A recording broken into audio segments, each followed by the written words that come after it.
Bismillahirrahmanirrahim. Alhamdulillahi rabbil alamin, wassalatu wassalamu ala rasulil amin, Nabiyyina Muhammad ibn Abdullah wa ala alihi wa sahbihi ajma'in, amma ba'd. Sambungan pengajian kita dalam syarah kepada kitab Hisnul Muslim ataupun Perisai Muslim. Kita nak syarah kita ni dalam muka surat 3, iaitu sabda Nabi sallallahu alaihi wasallam, yaqulullahu ta'ala,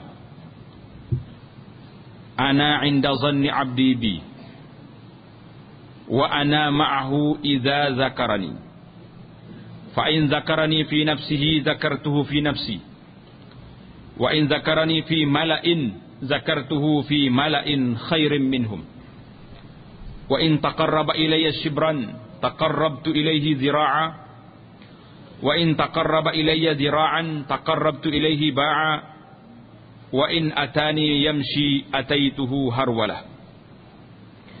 Hadis kita ini hadis riwayat oleh Imam Al-Bukhari dan Muslim. Lafaz ini menurut riwayat Imam Al-Bukhari. Maksud dianya, sabda Nabi sallallahu alaihi wasallam, Allah Subhanahu wa taala berfirman. Kita dah belajar. Hadis ini dia ada dua hadis. Yang pertama dia panggil hadis kursi. Yang kedua hadis biasa ni. Makna hadis kursi ini, apabila Nabi sallallahu alaihi wasallam bersabda, Nabi mengatakan qala Allah taala. Ini menunjukkan bahawa hadis ini lafaznya mari daripada Nabi sallallahu alaihi wasallam, tetapi firman Allah taala itu mari daripada Allah azza wa jalla. Tapi dia tak sama dengan Quran. Quran itu lafaz dia mari daripada Allah, diajar oleh Jibril kepada Nabi sallallahu alaihi wasallam, kemudian Nabi ajar kepada sahabat. Hak ni dia mari makna dia, tapi lafaznya daripada Nabi sallallahu alaihi wasallam.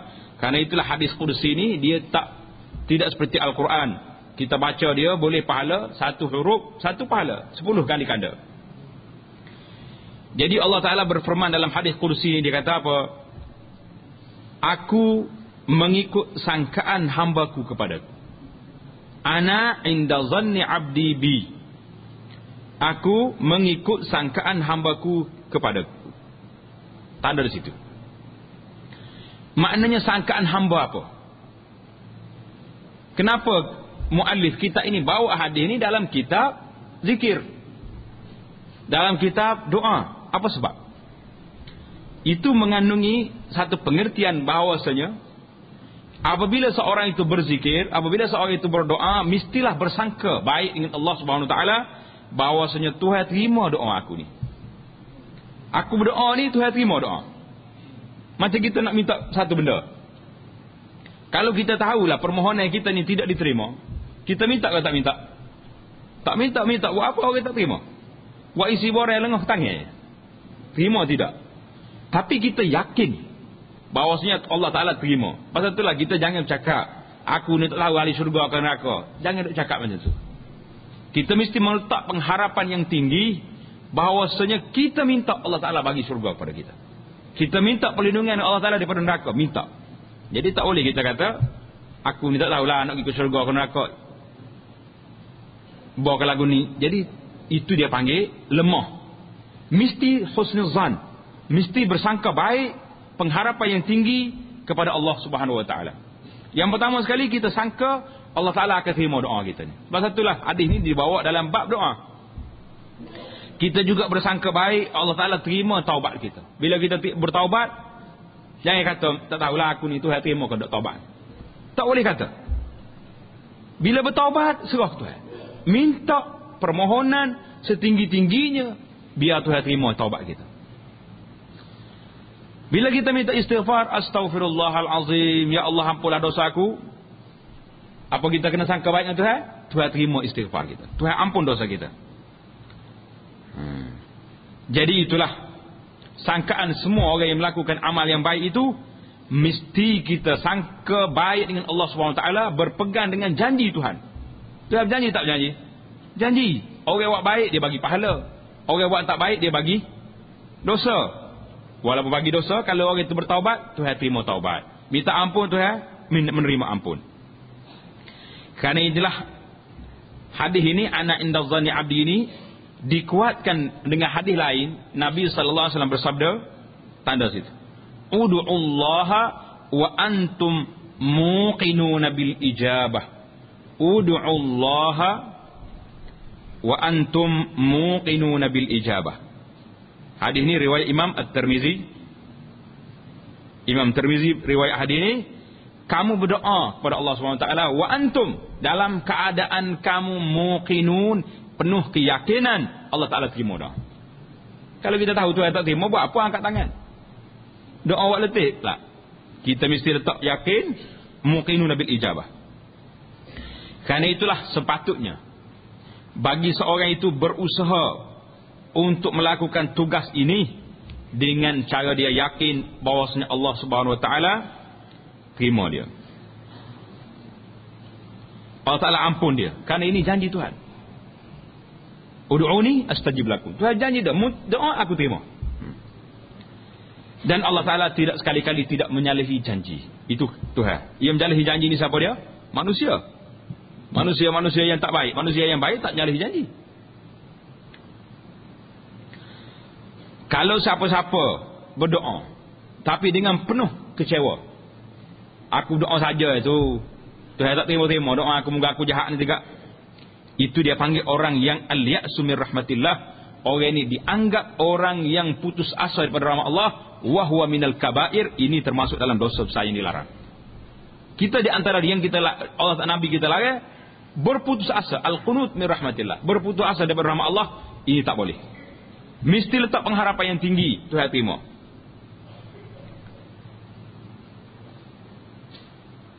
Itu di antara perkara yang syarah yang disebut oleh Al-Hafidh Ibn Hajar. Kata dia lagi, wa man mata ala zalik.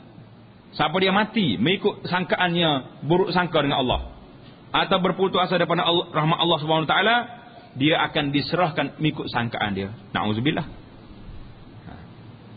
Maknanya kalau orang ni buruk sangka, aku ni beramal apa Tuhan tak terima, doa apa Tuhan tak dengar, tak terima doa aku. Kalau dia mati dalam keadaan gini, orang ni dianggap sebagai orang yang buruk sangka dengan Allah Azza wa Jalla. Baik. Kalau ada juga sangkaan terlalu bersangka baik, tak apa aku buat maksiat pun, Tuhan kan Maha Pengampun. Ini ada juga. Ini hak ni terbalik ni.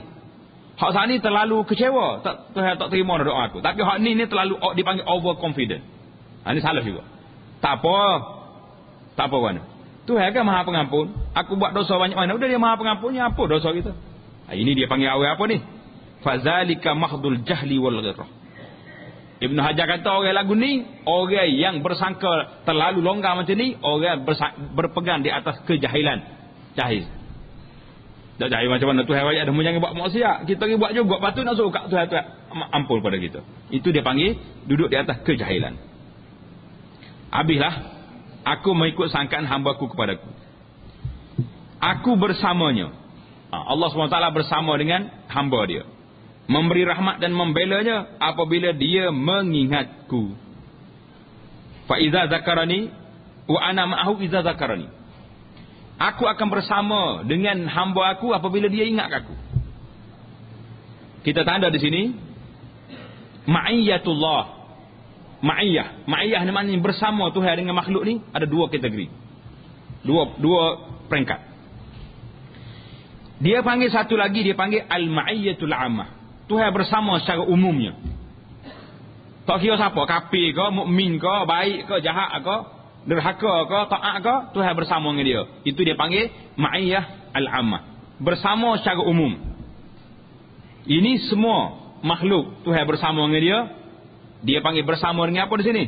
Dia wa takunu bil ilmi, bersama dari sudut ilmu Allah Subhanahu wa taala. Kita dah belajar dah di antara sifat Allah Taala ilm. Allah Taala ni alim, maha mengetahui. Itu sifat Tuhan. Maknanya Allah Taala bersama dengan makhluk dia, bukan bersama jalan sekali dengan kita. Na'udzubillah. Itu dia panggil salah faham. Sehingga setengah daripada orang ni bila Tuhan bersama dengan dia, masuk dalam baju dia pun ada Tuhan.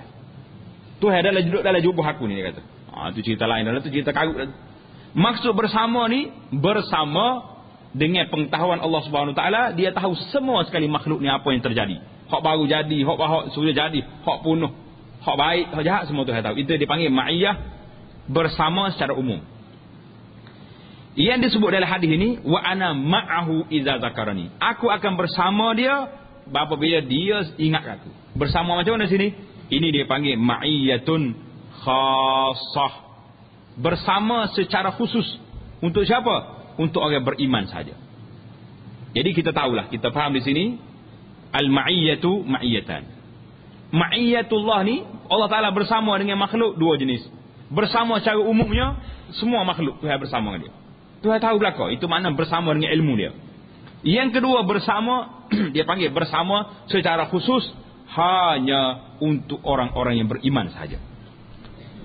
Maknanya maksud dia bersama di sini dengan apa? Memberi rahmat, membelanya. Maknanya kalau kamu, hei hamba aku, wa idza zakarani wa ana ma'ahu idza zakarani, aku bersama dengan kamu kalau kamu ingat aku. Makna bersama di sini dengan makna bersama memberi hidayah, beri rahmat, beri perlindungan, beri penjagaan kalau kamu ingat aku. Jelas kepada kita, bersama di sini al-ma'iyah bahasa Arab kata ada dua jenis, secara umumnya dan secara khusus pada orang mukmin. Karena itulah secara umumnya Allah SWT sebut dalam Quran, ma yakunu min najwa salasatin illa huwa rabi'uhum. Tidak ada orang yang berbisik-bisik tiga orang kecuali Tuhan yang keempat. Mana bukan Tuhan yang duduk situ. Tuhan yang keempat maknanya orang yang tahu. Dia tiga orang ni bisik, dia tahu dah tiga orang ni. Yang keempat hak tahu cerita dia siapa? Allah. Itu dia panggil ma'iyah, ma'iyatul ilmi. Ini umum kepada semua benda. Nabi sambung lagi, firman Allah Ta'ala lagi apa tadi? Jika mereka mengingatiku dalam dirinya, nascaya aku mengingati, aku menyebutnya dalam diriku. Ini kena faham boleh. Jadi apabila seorang itu sebut nama Allah Ta'ala dalam diri dia, sebut secara senyap, sirran, secara perlahan. Kita zikir seorang ya, subhanallah, subhanallah. Kita dah dengar dalam hati kita, dalam itu. Berzikir secara perlahan. Atau berzikir secara takut kepada Allah Ta'ala. Duk dia kita ni, tak kata apa dengan mulut tak bergerak, tapi hati itu gerun, takut kepada Allah Subhanahu Wa Ta'ala. Ini termasuk dalam zikir sir. Zikir dalam diri. Maksudnya, dalam hati kita tu ada perasaan takut, perasaan gerun, perasaan tak berani nak lawan Tuhan. Ini zikir dalam hati. Kau ni apa payah ni? Kau zikir dengan mulut ni, ramai orang boleh buat. Boleh buat tak boleh buat? Dia ikut driver zikir dengan mulut ni. Tidak ikut driver kan? Kalau driver abu gia 5, bergonjek rumah. Driver abu tengok menu juga. Bunyi sedap dah pun waktu ambil pas ni, gia 5 selalu. Dia berkata setelur gia tu nak utuh rumah ni. Derahnya mengatik. Jadi tengok menu, tak.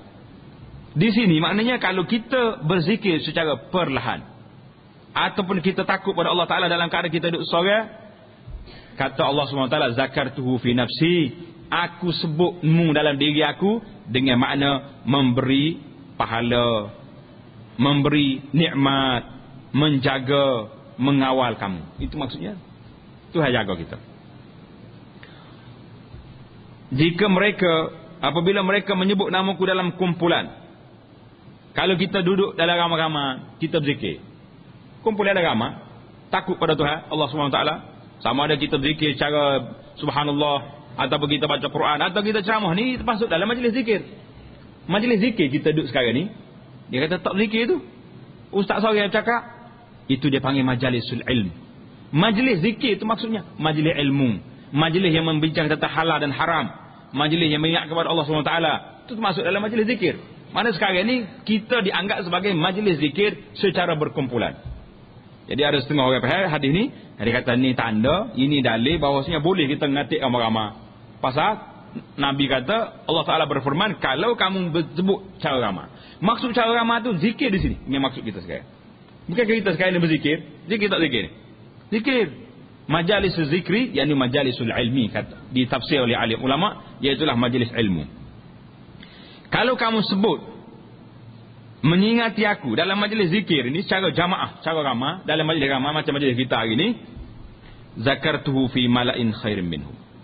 Allah Ta'ala, aku akan sebut kamu kepada majlis yang lebih baik daripada kamu. Majlis apa? Dari kumpulan yang lebih baik daripada mereka. Siapa dia kumpulan itu? Iaitulah kumpulan malaikat yang berada di sisi Allah Subhanahu wa taala. Ingat tak ingat kita hadis? Hadis lain Nabi kita bersabda, siapa dia duduk dalam majlis ilmu, Allah Taala akan bagi dia 4 perkara. Nazalat alaihimus sakinah. Yang pertama tu akan turun dalam diri kita ni ketenangan. Wa ghasyiyatuhumur rahmah. Majlis kita ni dilingkungi dengan rahmat daripada Allah Subhanahu wa taala. Wa haffathumul malaikah. Majlis kita ni dilingkungi oleh para malaikat. Ada ke tak ada malaikat malam ni? Kau tak nampak? Atau tengok kiri kanan tu. Cuma enggak ada ke tak? Ada. Malaikat penuh di majlis kita ni. Ini hadis Nabi. Tapi kalau Allah Taala buka kita nampak malaikat, kamu tak belajar. Malaikat dia mari dengan rupa comel. Tak tengok kau ustaz dah. Pakat duk tilik malaikat comel datuk ni tu. Tak ada jawab apa ni. Jadi tak tengok ustaz, dia tengok malaikat. Malaikat dia boleh berupa macam-macam. Kadang-kadang dia mari dalam bentuk benda yang menakutkan. Yang mari macam utar, tari ada panjang serta. Kamu tak boleh mengaji pula. Takut dia tengok ni. Jadi Allah SWT bagi beriman dengan malaikat termasuk di dalam rukun iman yang 6. Amantu billahi wa malaikatihi. Beriman dengan malaikat mana termasuk dalam rukun beriman secara gaib, kita tak nampak dia. Jadi itu yang ketiga. Yang keempat Nabi kata wa zakarahumullahu fiman indah. Orang duduk dalam majlis ilmu ni Tuhan akan sebut nama dia seorang-seorang kepada golongan yang berada di sisi Allah. Inilah. Ini maksud hadisnya. Apabila mereka menyebut namaku dalam kumpulan. Kita hari ini dalam majlis ilmu dalam kumpulan. Nasaya aku menyebutnya dalam kumpulan yang lebih baik daripada mereka. Siapa dia kumpulan yang lebih baik ini? Iaitulah para malaikat. Kita malam ni, bila kita duduk dalam majlis ilmu ni, kita yakin dan percaya dengan apa yang diberitahu oleh Nabi SAW ini, setiap orang Tuhan sebut nama kita pada malaikat. Abdul Ghani bin Ahmad ngaji malam ni. Jadi seorang-seorang nama disebut. Hebat ke tak hebat kita? Kita ni kalau orang panggil atas petah ya, kita cakap bahawa tiba-tiba nama kita disebut atas petah. Tak lalu makan gitu tak. Lalu makan ke tidak? Tak lalu makan. Nama aku naik atas petah hari ni. Hebat. Maksud cakap apa sekali tak mudah dah kat senggih tengok. Padahal jadi hidup belakang itu okey ya gambarnya. Nah, betul lah orang ambil gambar dia. Sudah. Ini kita bayangkan duduk dalam majlis zikir secara jama'i, duduk dalam majlis ilmu begini, Allah Subhanahu wa taala, Rabbul Alamin sebut nama kita. Jadi kalau kita duduk dalam majlis banyak gak, sedaplah kita. Lepas maghrib pun dengar, lepas isya pun ngaji, lepas subuh ada lagi, maknanya setiap masa, setiap waktu nama kita disebut oleh Allah Subhanahu wa taala.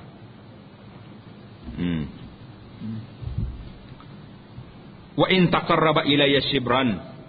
Allah Taala kata lagi, jika mereka menghampiriku sehasta.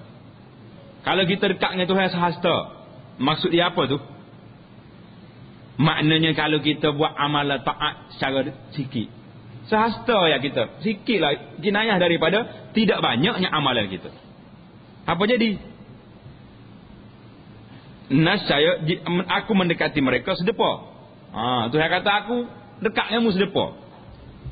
Bukan dek main ukur dengan tali eci ni. Sehasta sedepa. Apabila mereka datang padaku dalam keadaan berjalan, aku datang pada mereka berlari. Jangan payah Tuhan mari hunggah kat kita. Maksud hadis ini, apabila kita beramal shibran, maknanya sedekah sikit amalan kita. Walaupun amalan sikit, tetapi oleh kerana kita ni beramal ibadat kepada Allah Subhanahu wa taala, Tuhan akan bagi sedepa. Kita wis sedekah, Tuhan wis sedepa zira.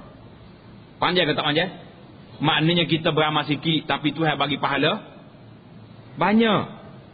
Kalau kita pergi pada Allah Taala berjalan, Tuhan mari berlari. Maksudnya kita berjalan ni slow yang amalan kita, tapi pahala Allah Taala mari tu laju macam orang, ibaratnya seperti orang berlari mari kepada kita.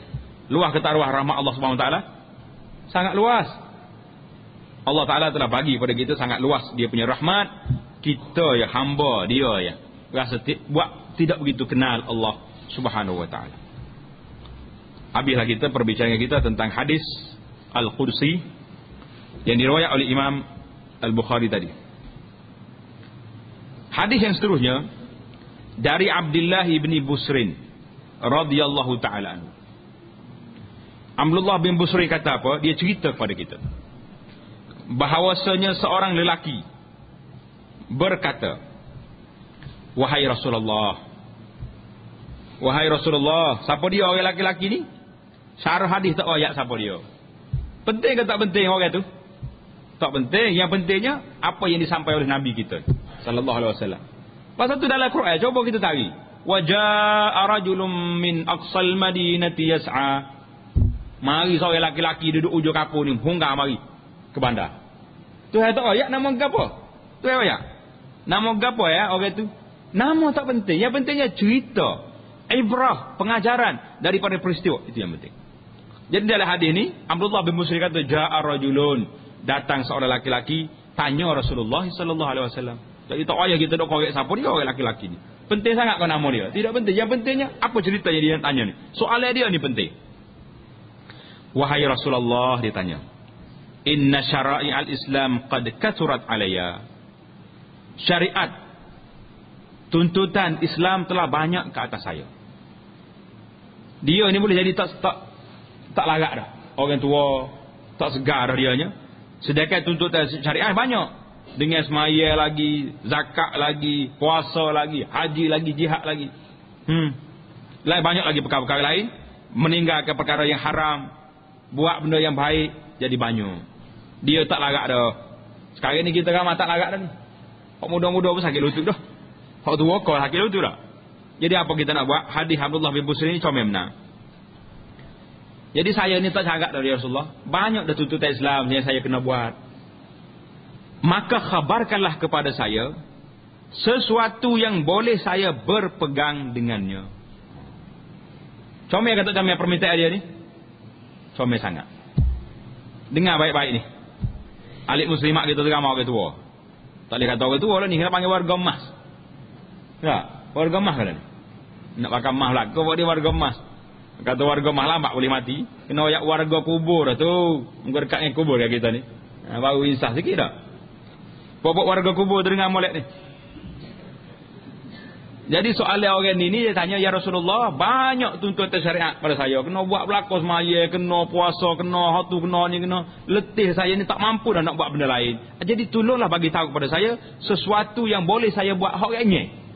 Nak hak orang hak simple-simple. Kecak orang model panggil hak simple-simple dia panggil. Hak mudah-mudah. Sabda Nabi sallallahu alaihi wasallam, la yazalu lisanuka ratban min zikrillah. Allahu akbar. Oh ni memang mudah. Nabi kata apa?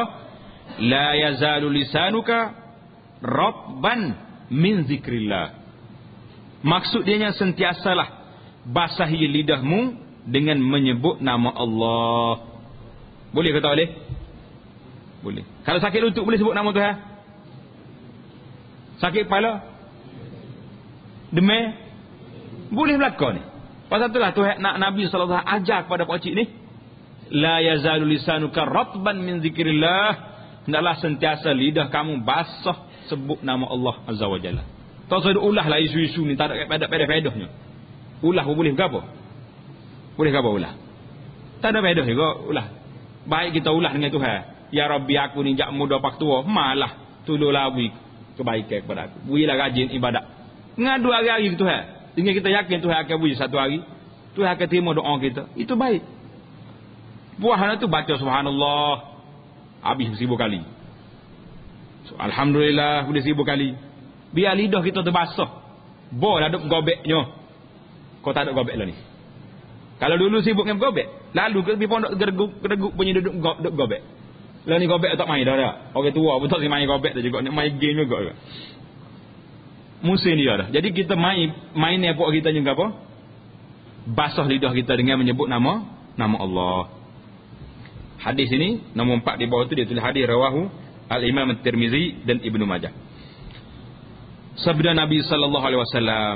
Tengok dalam bab kelebihan zikir kita ni, dia kumpul semua hadis-hadis yang menunjukkan beberapa kategori. Hak saat ni kategori zikir untuk orang tua, untuk orang sibuk, untuk orang lorak boleh belaka. Nak basah lidah ni tak kira duduk mana. Atas kereta boleh, tengah duduk driver bah boleh, driver kawal terbang boleh, kayu perahu boleh, naik basikal boleh, tengah noreh boleh ke tak boleh? Boleh juga. Pernah sekali tarik batal getah tu, subhanallah. Kena 500 batal getah, 500 kali subhanallah sepagi. Esok alhamdulillah pula. Kaya. Susu tu gak macam orang apa ni, macam labu susu penuh. Lambat letak pisai nak ngalih tobik. Orang kena Tuhan, dia pun suka. Tu kena ingat. Kita dah cerita hari tu ubudiyatul bashar. Perhambaan makhluk Allah Taala ni kepada Tuhan, tak kira semua. Tuhan makhluk. Pokok kayu ni, kalau orang buat apa ni, buat maksiat bawah dia serupa. Bahasa telaka ni tu, duduk jauh, duduk bawah pokok aku sangat, duduk bawah aku, ambil bayar teduh aku, tapi dia aku Tuhan aku. Tengok, pokok cakap. Kalau kita dengar, pakai mati kengsit ya kita. Tapi manusia ni tak dengar. Kalau dengar sama masalah dah. Pokok cakap. Jadi kita pokok getah kita ni, kalau kita duduk zikir dengan dia, buatlah tak sedut suka saja. Esok start bismillah. Mula-mula start masuk dalam kebun kita tu bismillah. Alhamdulillah wassalatu wassalamu ala Rasulillah. Bismillah tawakkalna ala Allah. Berat dekat subhanallah. Kalau sudah tak apa.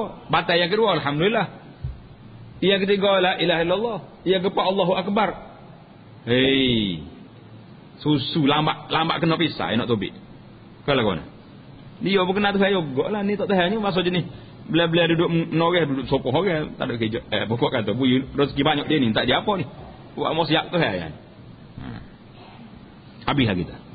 Hari ini kita berpindah pula kepada hadis lain pula. Sabda Nabi sallallahu alaihi wasallam, "Man qara'a harfan min kitabillah.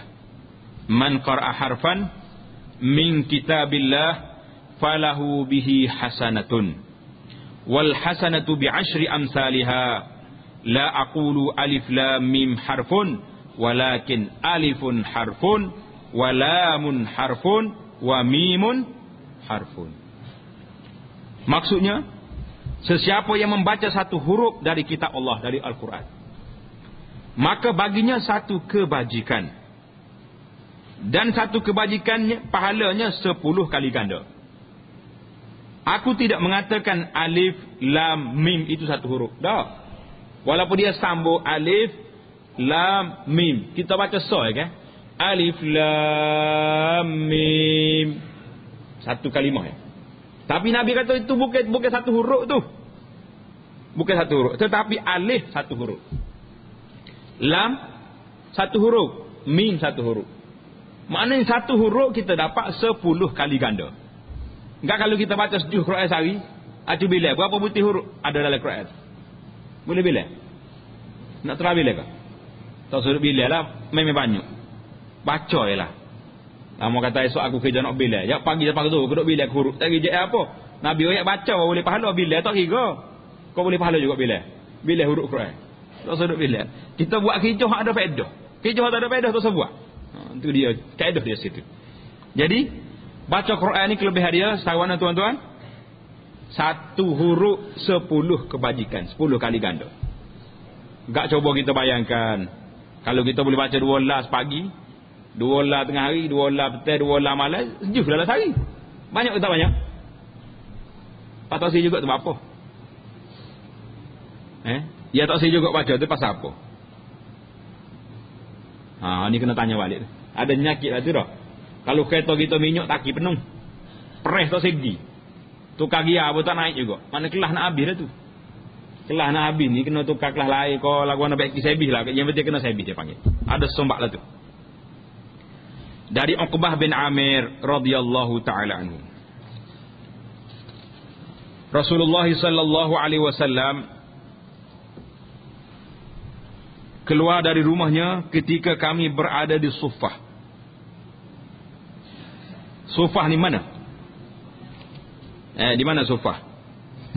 Kalau orang besok pergi Madinah dah. Besok pergi ke Mekah, pergi Madinah. Kalau tak besok lagi dia teliu nak pergi. Di belakang, kalau kita masuk dalam raudah tu. Di belakang raudah tu ada tempat tinggi. Dia panggil tempat Dakkatul Aghawat. Dakkah ni macam benda gitu, tempat tinggi. Tempat khadam masjid duduk. Dia panggil Aghawat ni sepotong. Orang tak ada anggota, tak ada alat. Alat dia kena potong dah. Masa kecil lagi dia potong untuk jadi khadam masjid. Jadi dia ni laki-laki pun tak, perempuan pun tidak. Tak ada alat. Itu dia panggil Aghawat. Dekat Dakkatul Aghawat ni tempat tinggi ni lah. Sebelah dia tu ada basa Nabi kita buat belakang masjid. Itu dia panggil sufah. Basa ni untuk siapa? Untuk sahabat-sahabat Nabi radhiyallahu taala anhum duduk situ. Orang yang tak ada rumah, orang yang tak ada hotel, orang yang kapur jauh, semua duduk di basa tu. Tujuan apa duduk basa ni? Kerja buat dok ni buat ni. Bukan malah ni. Kerja dia nya tak boleh tengok Nabi, gelibat Nabi. Rasulullah keluar daripada rumah dia nak pergi ke masjid, dia mau ni masuk selalu. Nak pergi mengaji, nak pergi dengar Nabi ceramah, dengar kuliah, belajar dengan Rasulullah sallallahu alaihi wasallam. Itu ahli sufah. Termasuk salah seorang ahli sufahnya iaitulah Sayyidina Abu Hurairah radhiyallahu taala. Pasal tu Abu Hurairah ni masuk Islam lewat, tapi ilmunya banyak. Bila orang tanya kenapa ni Abu Hurairah ni masuk Islam lewat, ilmu banyak. Abu Hurairah kata orang lain sibuk dengan pokok tamar, sibuk dengan kebun-kebun, sibuk dengan huta, aku tak ada ke satu. Ada makan-makan, tak ada makan aku puasa. Nak buka puasa berkadang-kadang tak ada makan ni. Abu Hurairah rebah beleping pun ada. Duduk di sofa ni rebah, tak ada makan ni. Nabi sallallahu alaihi wasallam tengok malam-malam tengok. Nyanyi dia tu muka nampak pucat apa ahli sofa. Nabi kita minta sahabat-sahabat dia yang ada kesenangan di rumah tu, tolong buat klik 2-3 orang ahli sofa ni sorang-sorang. Ambil, ni ambil 3 orang, ni ambil 5 orang, ni ambil 10 buat klik di rumah, jamu makan. Kerja buat ni nya duduk sini nak belajar. Kerja dia nya tunggu Nabi istihar nak pergi perang. Rasulullah kata kita nak pergi perang, demo ni akak tangan pertama sekali. Kira mati syahid dia buat dia, tak ada kerja lain. Akak tangan nak daftar nak pergi perang. Ni puak kita ada juga sini tunggu masjid. Tidak ada kan? Cokor kerja buat ada, dia cokor situ ya dia. Anak bini rumah tak cara. Jalan lah gitu. Ngaji tak juga. Tanya orang kuliah tu duk buat tangga. Tak sih. Tanya orang ajak jihad tak mari. Orang ajak ngatik dia lagi. Baiklah. Cerita panjang cerita sufah ni. Nak cerita pula kita cerita masalah lain insya-Allah taala. Jadi kata Uqbah bin Amir, Rasulullah keluar dari rumahnya. Rumah dia tepi masjid, sufah belakang masjid. Bila Nabi kita sallallahu alaihi wasallam keluar lalu, Nabi kita bersabda, "Ayyukum yuhibbu an yaghduwa kulla yawmin ila Buthan aw ila al-Aqiq fayatiya minhu binaqataini kaumawaini fi ghairi ismin wala qati'ati rahimin." Faqulna ya Rasulullah nuhibbu dhalik. Faqulna ya Rasulullah nuhibbu dhalik. Qala afala yaghdu ahadukum ila al-masjidi faya'lam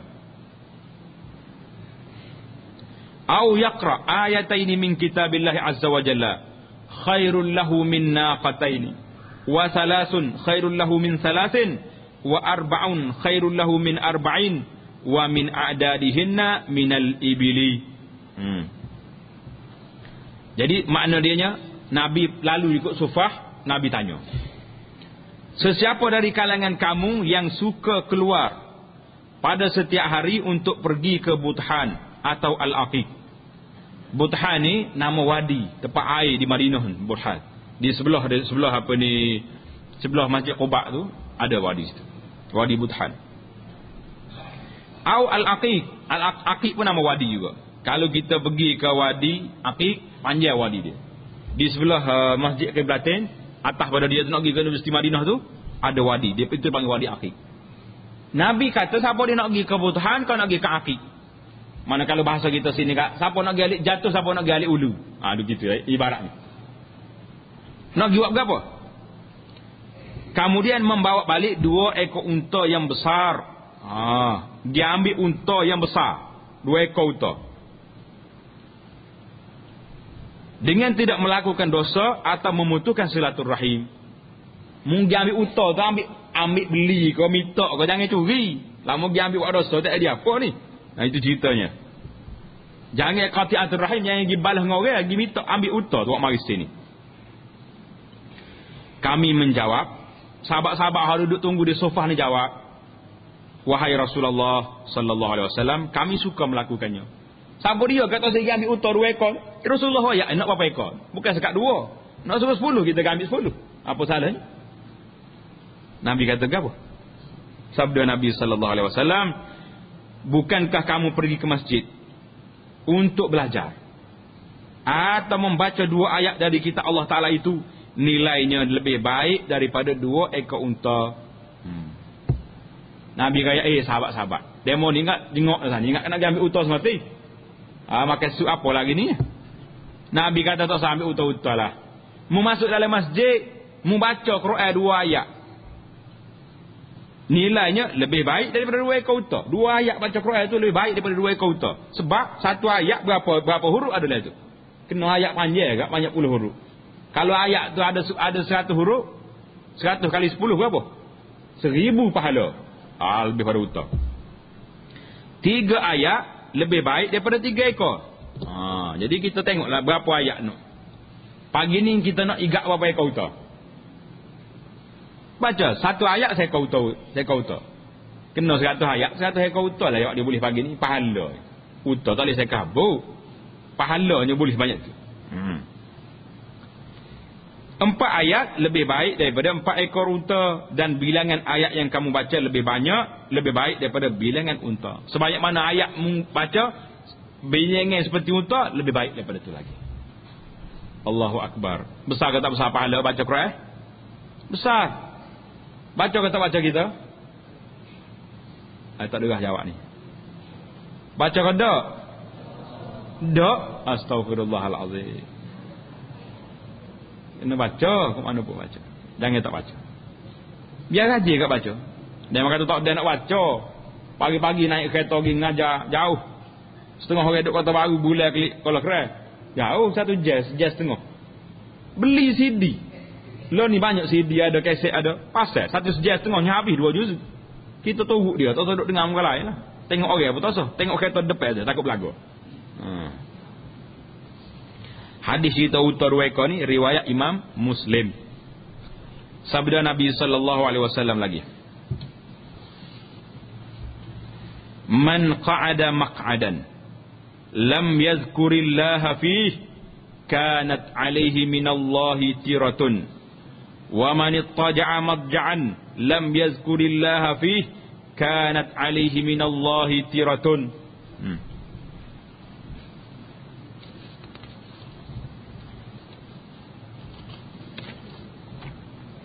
Sesiapa duduk di satu tempat, maksud dianya, dengan tidak menyebut nama Allah di tempat tersebut.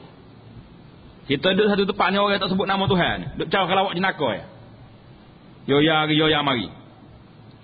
Dia akan ditimpa oleh Allah Subhanahu wa taala sesuatu yang merugikan. Nabi kata siapa dia duduk dalam majlis tak sebut nama Tuhan, orang ni boleh rugi. Rugi berapa? Rugi umur dia hilang begitu saja. Kalau majlis terpulak majlis maksiat, bukan sangat rugi umur, rugi akhiratnya lagi banyak lagi benda rugi. Bala pula boleh.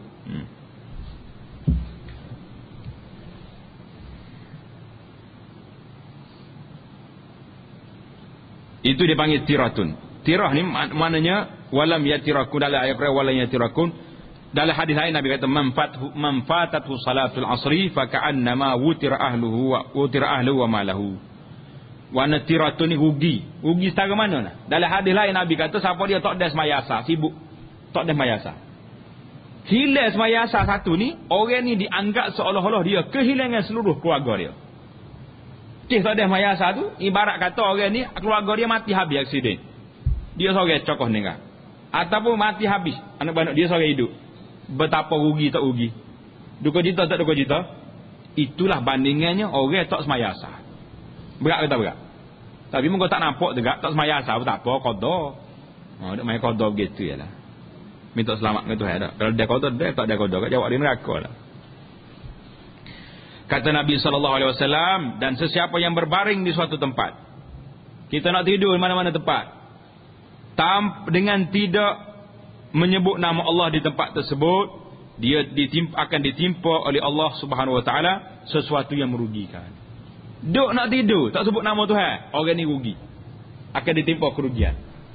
Nak duk lagu mana? Adalah kitab kita ni, kita akan ajar satu-satu bagaimana doa nak tidur. Bismikallahum ahya wa amut, bismika rabbi wada'tu jambi, semua baca ada. Insya-Allah taala kita akan masuk bila sampai tempat dia nanti. Hadis yang terakhir dalam fadilat zikir kita ni, sabda Nabi sallallahu alaihi wasallam, ma jalasa qaumun majlisan lam yazkurullaha fi wa lam yusallu ala nabiyyihim illa kana alaihim tiratun fa in syaa'a 'adzabahum wa in syaa'a ghafara lahum. Maksudnya, tidak duduk suatu kaum dalam majlis dalam keadaan tidak menyebut nama Allah padanya. Mana satu kaum ni, kita lah kaum ni, duduk dalam majlis yang tak menyebut nama Allah Ta'ala padanya, dan tidak berselawat ke atas Nabi sallallahu alaihi wasallam. Selawat pun tidak, zikir pun tidak. Melainkan mereka akan ditimpa kerugian. Orang ni kena rugilah jawabnya. Jika Allah menghendaki mereka disiksa, mereka akan disiksa. Dan jika dikehendaki olehnya, dia akan mengampunkan mereka. Ini dipanggil masyiatullah. Hak Allah Ta'ala berlaku. Tak boleh kita nak lawan. Jadi, duduk dalam majlis yang tak sebut nama Tuhan ni, bahaya. Hadis yang ke-8 ni riwayat Imam At-Tirmizi. Hadis yang terakhir, sabda Nabi sallallahu alaihi wasallam, "Ma min qaumin yaqumuna min majlisin la yazkuruna Allah fihi illa qamu an misli jifati himarin wa kana lahum hasrah." Wa kana lahum hasratan. Maksudnya, tidak beredar suatu kaum dari majlis. Kerana kita duduk dalam majlis ni, kemudian kita keluar pada majlis, yang tidak menyebut, yang tidak disebut nama Allah padanya, melainkan mereka seumpama bangun dari melingkungi bangkai himar, keldai, dan mereka mendapat kerugian. Berat ke tak berat? Nabi kita sallallahu alaihi wasallam buat bandingan. Orang yang duduk dalam majlis tak sebut nama Tuhan ni, patut dia bangun nak kelik. Bandingnya dengan berapa tuan-tuan? Bandingnya dengan kita liku hemah mapuh. Kena hemah. Hemah ko lembu mapuh lah, senang sekali. Keldai ni. Lembu mapuh ni, bangkai mapuh ni, bau sedap ke bau wangi? Bau wangi? Bau busuk bang ada? Busuk lah dia. Pasal majlis tak sebut nama Tuhan, majlis tu busuk. Kalau kita bangun tu seolah-olah kita bangun dalam daripada majlis busuk, majlis bangkai. Wal-iyazubillah. Jadi, habislah kita tentang kelebihan berzikir yang kita telah baca dari beberapa siri kuliah kita dalam mukaddimah ini tentang zikir. Besar sangat kelebihannya. Jadi insya-Allah taala bermula daripada yang kita duk berzikir dah tu, teruskanlah. Yang tak berzikir lagi tu mulai sekarang ni kena berzikir banyak-banyak. Hak paling mudah sekali pesannya adalah hadis Abdullah bin Busrin tadi. Nabi pesan kepada pakcik tu, la yazalu lisanuka ratban min zikrillah. Biarlah lidah kamu basah menyebut nama Allah. Nak tidur sebut nama Allah, nak makan sebut nama Allah, nak berjalan sebut nama Allah. Duduk sama-sama, biar basah lidah kita dengan sebut nama Allah. Orang lain ni tak reti. Reti ke tak reti? Tak reti. Nak basah lidah juga, takut bau mulut, takut busuk. Bau mulut kayak busuk ni. Dia buat apa dia? Makan coklat getah. Makan coklat getah, kalau dia mau makan pagi-pagi lah, habis ke dia? Habis? Tak habis. Ngonyak apa kambing. Makan coklat getah. Kaedahnya tak boleh bau mulut busuk. Itu kaedah bukan orang Islam. Kaedah orang Islam ni Nabi ajar. Kalau dia berzikir sama, bau busuk mulut ni. Bau apa lagi nya? Subhanallah, subhanallah, bahasa sama lidah kita. Alhamdulillah, alhamdulillah, mana ada busuk? Tak ada busuk. Hidup belajar dengan orang putih. Belajar dengan orang tak putih pun tak apa. Orang Islam lah maksud dia. Orang putih orang kafir, ramai juga orang putih orang Islamnya. Mana istilah. Istilah lu ni kalau panggil orang putih tu kak, orang tidak Islam lah, begitulah ibarat kata. Sebab orang Melayu kata Cina tak? Kamu ni Cina. Padahal Cina ramai juga Muslim. Tapi bila sebut Cina tu maknanya majoritinya lah hak tidak Islam. Jadi insya-Allah taala dalam kuliah kita yang akan datang ini kita akan mula masuk zikir yang pertama, azkarul istiqaz minan naumi, zikir bangun daripada tidur. Pasal apa dia start zikir bangun daripada tidur? Karena kita nak mula hidup kita tu start situ. Mula dengan tidur kan mula dengan bangun. Tidur tu orang panggil penutup, penutup hari tu. Jadi bangun tidur tu baru nak start. Jadi start bangun tidur ni kak, kita akan zikir. Pergi ke masjid, semaya, pagi, cerah, tengah hari, duha. Mana zikir kita ni dia panggil zikir harian. Sepanjang hari kita, dalam sepanjang kehidupan kita, insya-Allah taala kita akan bertemu pada majlis yang akan datang insya-Allah.